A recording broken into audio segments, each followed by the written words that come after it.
বৈষম্য বিরোধী ছাত্র আন্দোলনের পক্ষ হতে বন্যার্তদের মাঝে ত্রাণ বিতরণ।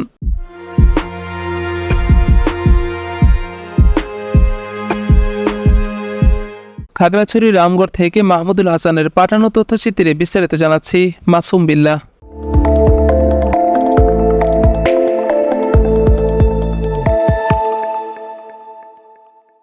সাম্প্রতিক বন্যায় পাহাড়ি ঢলে নিম্নাঞ্চল প্লাবিত হয়ে গেছে।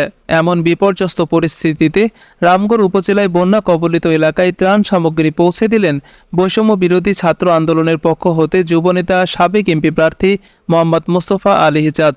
বুধবার সকাল 10টায় রামগড় বিভিন্ন আশ্রয়ন কেন্দ্রে বন্যার্তদের খোঁজ খবর নেওয়ার জন্য বৈষম্য বিরোধী ছাত্র আন্দোলনের প্রতিনিধির সাথে ছিলেন রতন কুমার বৈষ্ণব, মোহাম্মদ বাহার উদ্দিন, পুলক বড়ুয়া সহ আরও উপস্থিত ছিলেন মোহাম্মদ আব্দুর রহিম বিশাল, মাহমুদুল হাসান, ফিলিপ হালদার। এই সময় প্রায় 250টি পরিবারের হাতে ত্রাণ সামগ্রী তুলে দেওয়া হয়। যুবনেতা মোহাম্মদ মোস্তফা আলী হিজাজ বলেন, বিসমিল্লাহির রহমানির রহিম। আসলে আমরা আজকে খাগড়াছড়ি জেলার বিভিন্ন উপজেলায় ত্রাণ সামগ্রী নিয়ে এসেছি। আমাদের এই ত্রাণ সামগ্রীগুলো আমরা বৈষম্য বিরোধী ছাত্র আন্দোলন, যে আপনারা জানেন, ওনারা ত্রাণ তহবিল সংগ্রহ করেছে ঢাকা ইউনিভার্সিটি।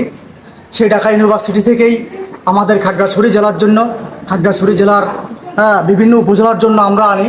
আমরা এই রামগড় উপজেলায় আমরা প্রায় 220টার মতো আমরা আজকে এখানে প্যাকেট বিলি করব।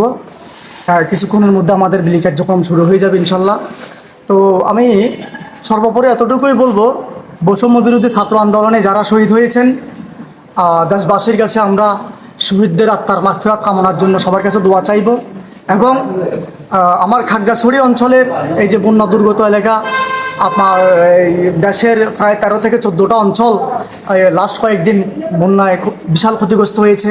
এর মধ্যে আমাদের খাগড়াছড়ি একটা অঞ্চল, খাগড়াছড়ি জেলা, খাগড়াছড়ি জেলার বেশ কয়েকটা উপজেলা খুবই হয়েছে, বন্যায় ক্ষতিগ্রস্ত হয়েছে। এই যে ক্ষতিগ্রস্ত হয়েছে, এখানে আমরা সারা দেশ থেকে অসংখ্য সংগঠন বিভিন্ন ক্ষতিগ্রস্ত বিভিন্ন জেলাগুলোতে ত্রাণ সামগ্রী বিতরণ করেছে আলহামদুলিল্লাহ। তো সেক্ষেত্রে আমাদের এই পার্বত্য অঞ্চলের দিকে আসলে উল্লেখযোগ্য তেমন কোনো সংগঠন আমরা দেখিনি। উল্লেখযোগ্য তেমন কোনো সংগঠন আমাদের এই অঞ্চলে ত্রাণ সামগ্রী বিতরণ করেনি। অথচ আমাদের এই অঞ্চলে কোনো শিল্প কারখানা নেই, এই অঞ্চলে কোনো শিল্পপতি নেই। এই অঞ্চলে শুধুমাত্র সরকারি কয়েকটা ডিপার্টমেন্ট, সেনাবাহিনী কিছু জায়গায় যেখানে সম্ভব হয়েছে, কারণ এদের তো সীমাবদ্ধতা রয়েছে, তাদের যতটুকু সম্ভব হয়েছে তারা কিছু অনুদান দিয়েছে। কিন্তু এর বাইরের কোনো অনুদান কোনো সংগঠনের আমাদের এই এলাকার সাধারণ মানুষ পায়নি। এখন আমি দেশবাসীর কাছে একটা অনুরোধ করব, তা হচ্ছে আমাদের এই অঞ্চল থেকে বা দেশের বিভিন্ন বন্যা দুর্গত যে সমস্ত অঞ্চলগুলো ছিল, ওগুলো থেকে পানি ইতিমধ্যে নেমে গিয়েছে। পানি নামার পরে যে জিনিসটা হচ্ছে, তা হচ্ছে এখানে অনেকগুলা ব্যাধি, অনেকগুলা রোগ হওয়ার সম্ভাবনা রয়েছে। এখানকার মানুষজন, আমাদের পার্বত্য এলাকার মানুষজন অত্যন্ত গরিব। তো এখানে বিভিন্ন রোগ ব্যাধিতে ওরা আক্রান্ত হবে। আমরা চাই এখানে যেন কিছু মেডিকেল ক্যাম্প করা যায় কি না, এটার জন্য আমরা চেষ্টা করব।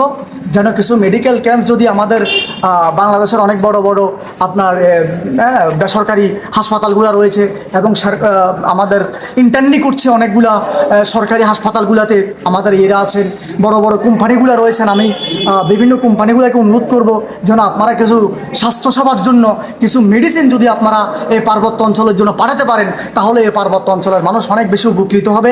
এই বলে আমি সবার কাছে উদাত্ত আহ্বান জানিয়ে আমি ইনশাল্লাহ শেষ করছি। ধন্যবাদ সবাইকে। বৈষম্য বিরোধী ছাত্র আন্দোলনের কেন্দ্রীয় কমিটির পক্ষ হতে প্রতিনিধিরা বলেন, অতিবৃষ্টির ফলে খাগড়াছড়ি জেলার রামগড় এলাকার মানুষ প্রথমবারের মতো পানিবন্দী। অনেক পরিবারের লোকজন অসহায়ভাবে দিন যাপন করছেন। তাদের অসহায়ত্বের কথা বিবেচনা করে আমরা বন্যা কবলিত মানুষের পাশে দাঁড়ানোর চেষ্টা করছি। বৈষম্য বিরোধী ছাত্ররা সবসময় সমাজের যে কোনো দুর্যোগে এগিয়ে থাকবে বলে সংশ্লিষ্টরা আশা প্রকাশ করেন।